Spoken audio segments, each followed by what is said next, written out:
Assalamu alaikum wa rahmatullah, al'ummanmu na gidan ITLX, ITLX, barkanmu da wannan lokaci. So, wasu ba su fahimci Interlink wallet ba, so ina ma offline ne ko?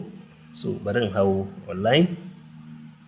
Wasu ba su fahimci yadda Interlink wallet take ba kwarai da gaske. So, ina so za a yi bayanin Interlink wallet. So gashi nan yanzu ina ƙoƙarin shiga wallet ne yanzu. Yawwa. So da yawa sukan ta tambaya, wani baya updating wallet ɗin shi sai ya zo ya ta tambayanka wai bai ga kaza ba bai ga kaza ba. Shin ba kai updating ba? Ai akwai abubuwan da yawa ba za ka gansu ba. So yanzu nan gashi ni dai na shiga wallet. Dama tun wurin ƙirƙiran wallet ka riga ka sama mata wato duk kiyakiyan da suka cancanta. Nan shine wurin backup. Idan kana so ka ga passphrase ɗinka sai ka zo nan wurin. Gashi nan backup ko? Sai ka ce show my passphrase. An fahimta? Passphrase ɗinka.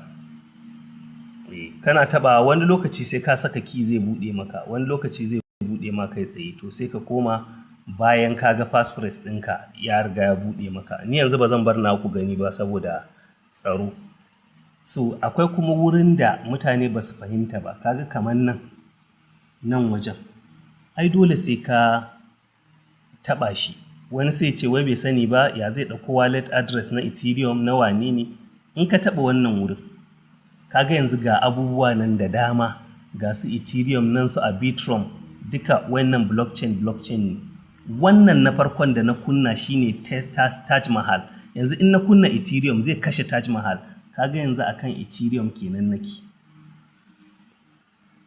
So wanda yanzu kuma in aka turo maka da testnet coin ba za ka iya ganin shi ba matuƙar baka kunna testnet na Taj Mahal ba. So sai ka taɓa wurin, sai ka kunna testnet na Taj Mahal zai kashe komai. Kaga yanzu ya koma nan ya baka alaman testnet na Taj Mahal. Gashi dai Interlink yake baka a nan gurin.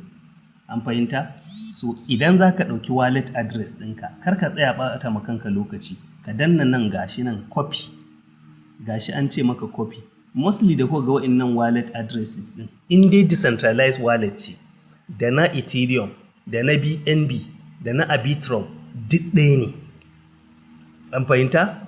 Duk ɗaya ne babu bambanci in dai decentralized wallet ce. So sai ka taɓa nan wajen ka kwafa. Kaga copied.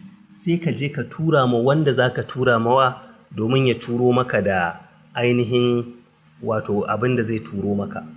Ko kuma kana da zaɓi sai ka taɓa nan. Receive. Gashi nan na taɓa receive. Sai ka ce ITLX. Sai ka taɓa ITL. Sai ka danna copy. Kaga ka copy. Duk da wannan small letter ne wancan capital letter, duk wallet address ɗaya ne babu bambanci. Ina jin wannan bayanin ya riga ya fito fili a haka. Sai turawa. Wannan turawa kowa ya riga ya iya turawa ina tunanin. Amma bari mu ga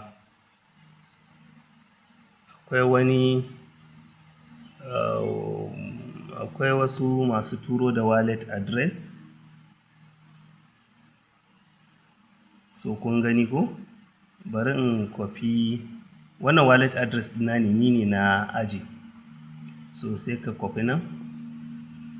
Wannan zan sake tura mai, na tura mai ne na ce ya ƙara abin nan. So yanzu gashi nan. Sorry ba yanzu turawa zan yi. In za ka tura sai ka zo ka danna send. Dama can na riga na taɓa nuna yadda ake turawa. So sai ka zo ka tura gashi nan ka taɓa ITL sai ka pasting wallet address ɗinka a nan. Nan kuma sai ka sa mai yawan ITL ɗin 0.001. Ni abin da zan tura mai kenan. Sai ka matsar da wannan.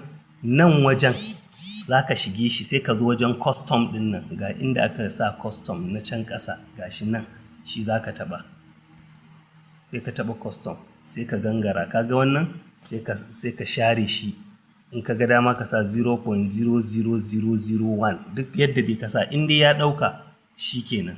Gas limit 0.001 shi ma. Sai ka ce save. ka yi saving to sai ka ce next, kana yin next zai tafi. So kaga yanzu bari in tura mishi. Duk in ka rage gas fee din wurin transaction din zaka samu sauki, ba zai rika tafiyan maka da gas fee din token din da ka samu ya rika lalacewa a banza yana tafiya ba. Ina fata an fahimta. So yana dadewa bai tafi ba gaskiya. So don haka zan yanke bidiyon daga nan. Ina fata dai an fahimta insha Allah. Yadda ake caccanzawa da kakkaji kana tambayan wani ya zaka canza daga Ethereum zuwa wane ne, so kun ga ya riga ya tafi. So zan dakatar da bidiyon daga nan, zan koma home. Yanzu ni ma zan je in rubuta, zan kwafi wallet address ɗina.